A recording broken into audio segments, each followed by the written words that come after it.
दोस्तों, मित्रों, भक्तों एवं संतों, पुनः आपके सामने मैं उपस्थित हूँ और अपने उसी वादे के साथ आपसे वादा किया था कि मेरा अगला जो वीडियो आएगा वो नारी चरित्र पर आएगा। ये मैं अपने पिछले वीडियो में आपसे वादा किया था। तो रामचरितमानस रामायण पे मैं बोल रहा था। तुलसीदास जी ये एक महान ग्रंथ हमें दिए हैं जिसमें हम अपने जीवन के सभी पहलुओं को देख सकते हैं। जीवन में आने वाले किसी भी प्रकार की कठिनाई है, किसी प्रकार की समस्या हो, उसका हल हम रामचरितमानस से ले सकते हैं। तो इस जब नारी चरित्र पे बोलने से पहले मैं थोड़ा सा एक बात आपको ये बता दूं कि इस पर तुलसीदास जी ने बहुत ही स्पष्ट शब्दों में, बहुत ही प्रेम की भाषा में और बहुत ही मृदुल भाषा में सीता और अनसुईया के बीच इस चरित्र का वर्णन किया है। परंतु इसके पहले मैं आपको बता दूं कि यहाँ मैं जो कुछ बोल रहा हूँ वो अपने सनातन धर्म के सिद्धांत के अनुकूल दिए गए तुलसीदास के विचार आपके सामने मैं प्रस्तुत कर रहा हूँ। इसका और धर्म के लोगों से उनके सिद्धांतों में मेरा हस्तक्षेप करने का कोई अभिप्राय नहीं है, क्योंकि नेट पे वीडियो सभी देखते हैं, सभी सुनते हैं। तो सर्वप्रथम मैं उन संस्कारों के विषय में ज़्यादा कुछ नहीं कहना चाहता और ना मेरा कोई ऐसा विचार है कि मैं किसी के संस्कार पे आघात पहुंचा रहा हूं। ऐसा मेरा कोई भावना नहीं है। मेरी भावना बस ये है कि सनातन धर्म में दिए गए सिद्धांतों के आधार पे तुलसीदास जी ने रामचरितमानस पे नारी चरित्र पे जो वर्णन किया है वो आपके सामने मैं रखना चाहता हूँ। निष्कर्ष ये है कि यदि आप इसके अनुकूल चलें तो हमारे समाज में किसी भी प्रकार का विघटन नहीं होगा और समाज परिवार से बनता है, परिवार व्यक्ति से बनता है। तो व्यक्ति और परिवार आपस में बहुत ही यूनाइट और प्रेमपूर्ण वातावरण में रहेंगे। हमारे यहाँ तलाक का कोई अस्तित्व ही नहीं है। हम आपको बता दें कि हमारे धर्म में, सनातन धर्म में, सनातन सिद्धांत में तलाक का कोई अस्तित्व नहीं है। इसलिए इस बात को ध्यान में रखते हुए दूसरे वर्ग के लोग कतई ना आश्चर्यचकित हों। I want to say about the character of wife, which is explained in the Ramcharitmanas by Tulsidas ji. But I want to say here that it is not related to others culture, civilizations. These are told you in the Ramcharitmanas about the Sanatan Dharma, Sanatan religions. What is the principle of Sanatan religions? Or you can say that in the Sanatan religions, what can explained about the character of the ladies. But it is the theory of the Sanatan religions, not other religions. Or here I don't want to trace any other civilizations. I am telling about the Sanatan civilizations. So the peoples of other civilizations never mind about this. तो तुलसीदास जी कह रहे हैं, और तुलसीदास जी जो कह रहे हैं मैं आपको बता रहा हूं कि हमारे यहाँ तलाक का कोई भी प्रस्ताव नहीं है। किसी भी प्रकार का विधि विधान नहीं है। हमारे यहाँ यदि किसी की शादी हो जाती है तो एक जन्म नहीं, वो 7 जन्म तक के बंधन को याद में करके वो शादी की जाती है। 7 जन्म, 7th बर्थ। In the future, in the future, in the future you are related with your husband. तो इसलिए यहाँ तलाक का कोई प्रिंसिपल नहीं है, तलाक का कोई विधान नहीं है। तो जब सीता जी अनसुईया से मिलती हैं तो अनसुईया के जी एक पत्नी का क्या धर्म होना चाहिए इस बात का वर्णन करती हैं। सबसे पहले उनका स्वागत करती है, उन्हें दिव्य वस्त्रों से जो है उनका श्रृंगार करती हैं सीता जी का। और देखिए कह भी रहे हैं कि दिव्य बसन भूषण पहिराए और जे नित नूतन अमल सुहाए, कह ऋष वधु सरस मृदुवानी, नारी धर्म कछु ब्याज बखानी। नारी धर्म कछु ब्याज बखानी। तो इसमें एक बात वो देते हैं कि जो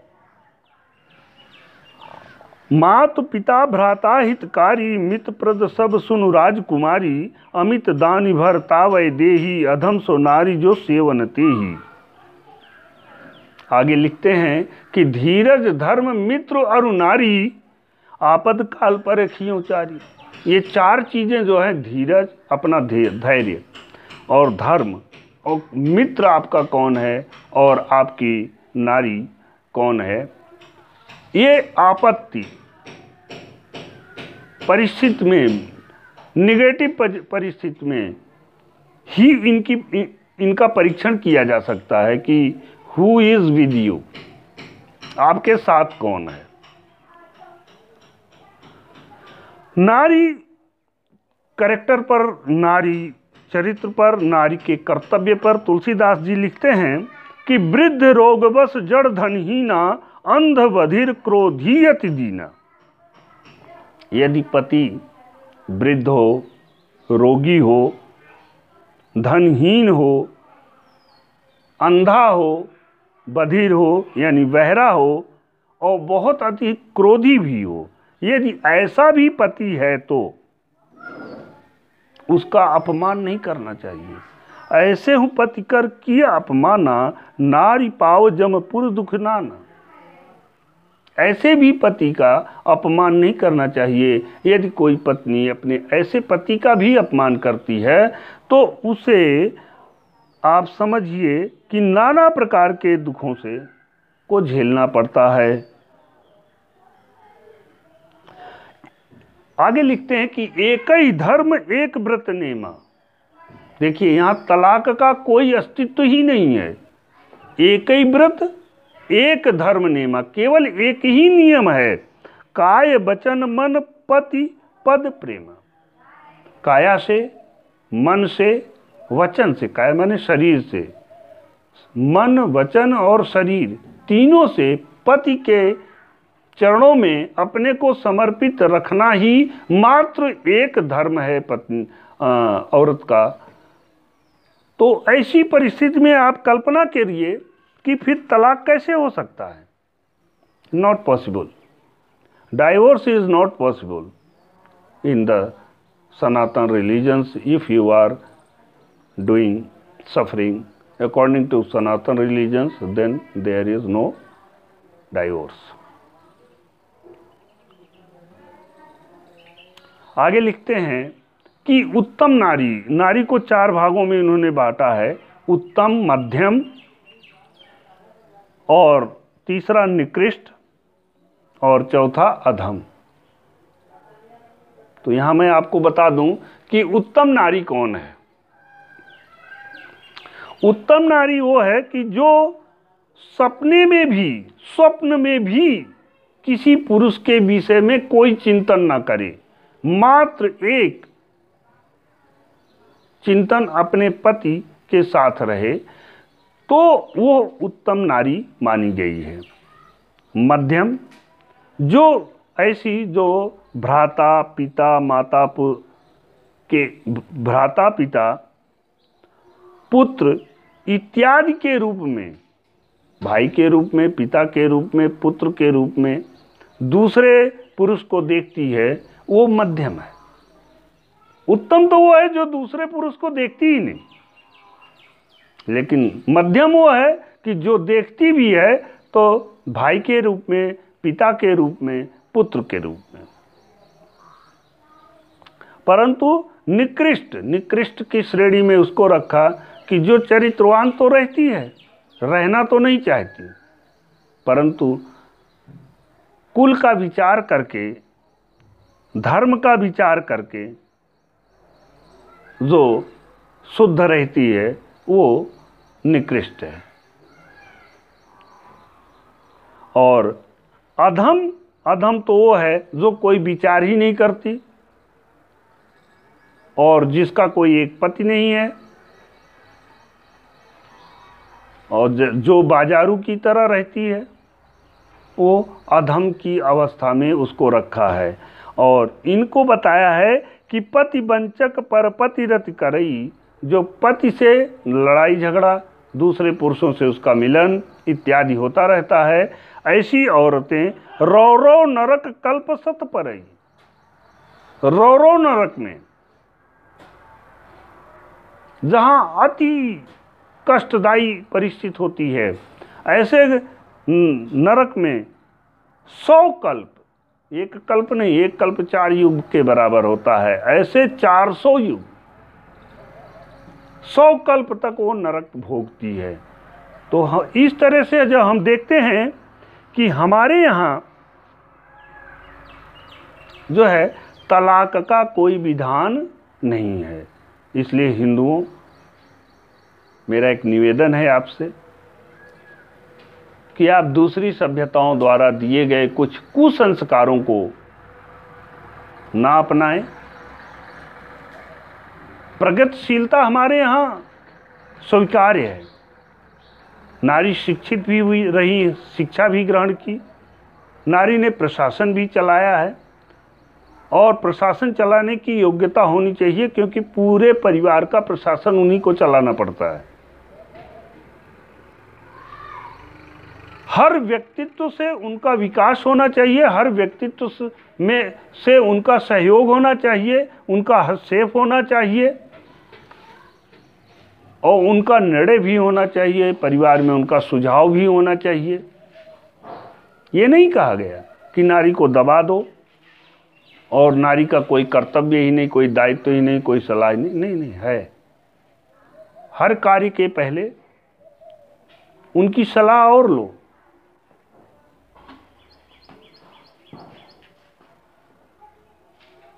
तो हम अपने सनातन धर्मावलंबियों से निवेदन करते हैं कि वो दूसरी सभ्यताओं के द्वारा दिए गए कुप्रथाओं पर ना जाएं।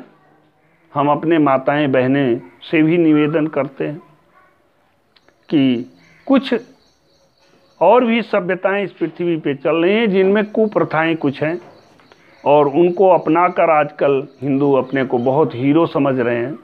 तो ऐसा न करें, कुप्रथाओं को ना अपनाएं, बल्कि उनको ही ये बताएं कि ये कुप्रथाएं हैं, इससे विघटन है, इससे अशांति है, इससे कष्ट है,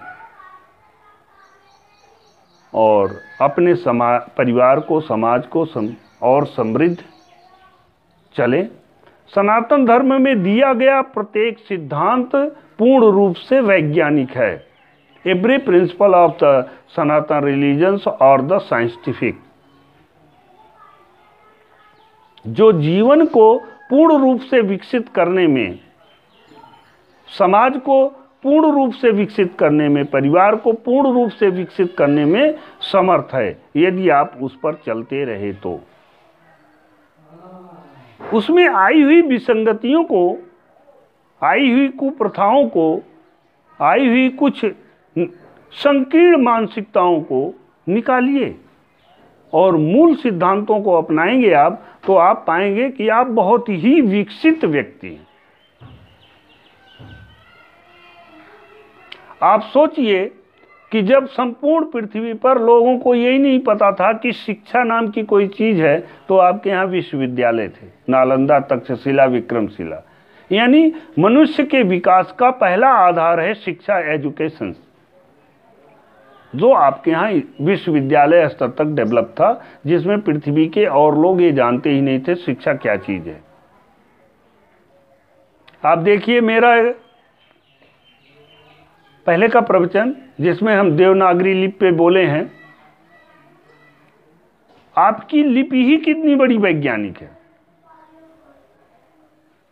और देवनागरी लिपि के बगैर विश्व की कोई भी भाषा बोली ही नहीं जा सकती।